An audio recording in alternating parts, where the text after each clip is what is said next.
My thoughts about selfless service are that it means just fitting into the needs of the community and whatever they may be, not being too concerned about what form it might take, and being ever ready to just serve in any capacity. The thing that stands out from you from this material that we're using is the one of selfless service.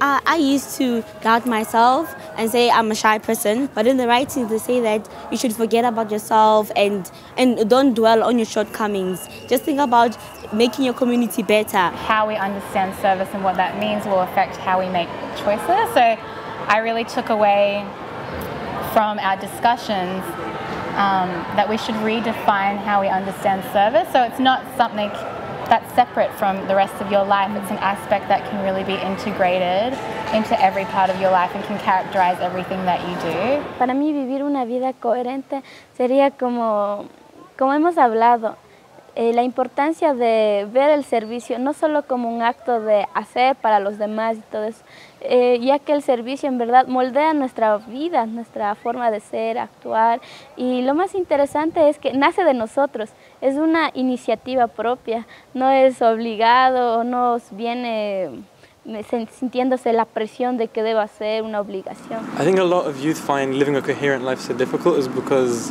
they tend to compartmentalize their lives into, for example, I'm going to spend 25% service, 25% study, and then my social life, my family life, somehow I'll get it in.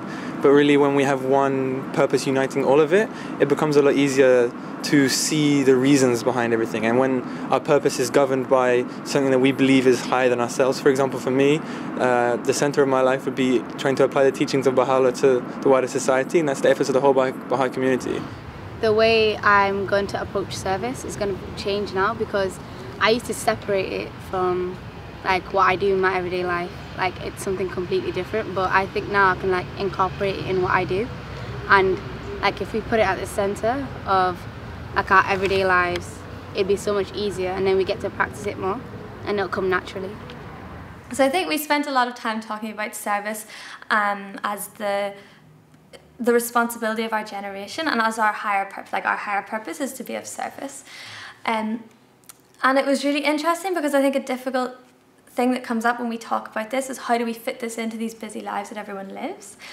And then it's really interesting to look at this idea and this concept of coherence, because then we start to understand that it's not something we need to squeeze into the life that exists. It's something that needs to underlie our entire existence that is already there. So we're like a vein running through all the things that we're already involved in. Before the youth conference, I feel a bit nervous about should I go study, working, or service together. But after youth conference, I feel that we can complement together working, study, and service.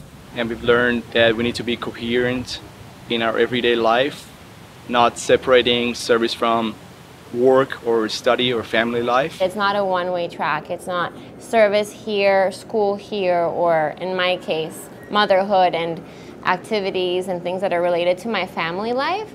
It's everything is one. I would say it has really had an impact on my life, because at first I was not able to differentiate or make good choices between maybe going to school and saving.